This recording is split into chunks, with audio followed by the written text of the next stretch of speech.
ಈ ಜೀವನವೆಂಬ ಪ್ರಯಾಣದಲ್ಲಿ ನಾವು ನೆಮ್ಮದಿಯಿಂದ ಖುಷಿಯಿಂದ ಯಾವ ಜಗಳ ಕದನವಿಲ್ಲದೆ ಈ ಜೀವನವನ್ನು ಪ್ರೀತಿಯಿಂದ ಕಳೆಯೋದು ಹೇಗೆ, ಯಾವ ಆದ್ಯತೆಯನ್ನು ನಾವು ಪಾಲಿಸಬೇಕು, ಅಳವಡಿಸಿಕೊಳ್ಳಬೇಕು, ನಾನು ಹೇಳ್ತೀನಿ ಇವತ್ತು ನಿಮಗೆ.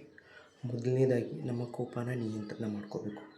ಅದು ಯಾವುದೇ ಪರಿಸ್ಥಿತಿ ಇದ್ದರೂ ನಮ್ಮ ಮೈಂಡನ್ನು ನಾವು ಕಂಟ್ರೋಲ್ ಇಟ್ಕೊಂಡು, ನಮ್ಮ ಮನಸ್ಸನ್ನು ನಾವು ಸ್ಥಿರದಲ್ಲಿ ಇಟ್ಕೊಂಡು ಕೋಪನ ನಿಯಂತ್ರಣ ಮಾಡ್ಕೋಬೇಕು. ಯಾರೇ ಯಾವ ಥರ ಏನೇ ಮಾತಾಡಿದರೂ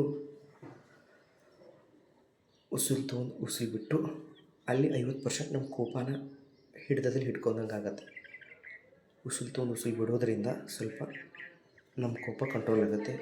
ಮುಖ್ಯವಾಗಿ ನಮ್ಮ ಜೀವನದಲ್ಲಿ ನಾವು ಈ ನಮ್ಮ ಕೋಪನ ಈ ಶಿಟ್ಟನ್ನು ನಾವು ಕಂಟ್ರೋಲ್ ಮಾಡ್ಕೋಬೇಕು. ಇನ್ನು ಎರಡನೇದಾಗಿ ಸಹನೆಯಿಂದ ಇರಬೇಕು, ತಾಳ್ಮೆ. ಈ ಜೀವನದಲ್ಲಿ ಎಂಥ ಪರಿಸ್ಥಿತಿ ಬಂದರೂ ತಾಳ್ಮೆ ಅನ್ನೋ ಅಸ್ತ್ರ ನಮ್ಮ ಹತ್ರ ಇದ್ದರೆ ಯಾವುದರನ್ನು ಬೇಕಾದರೂ ನಾವು ಹೊಡೆದಾಕ್ಬೋದು, ಜಯಿಸ್ಬೋದು. ಅದಕ್ಕೆ ತಾಳ್ಮೆಯಿಂದಿರಿ.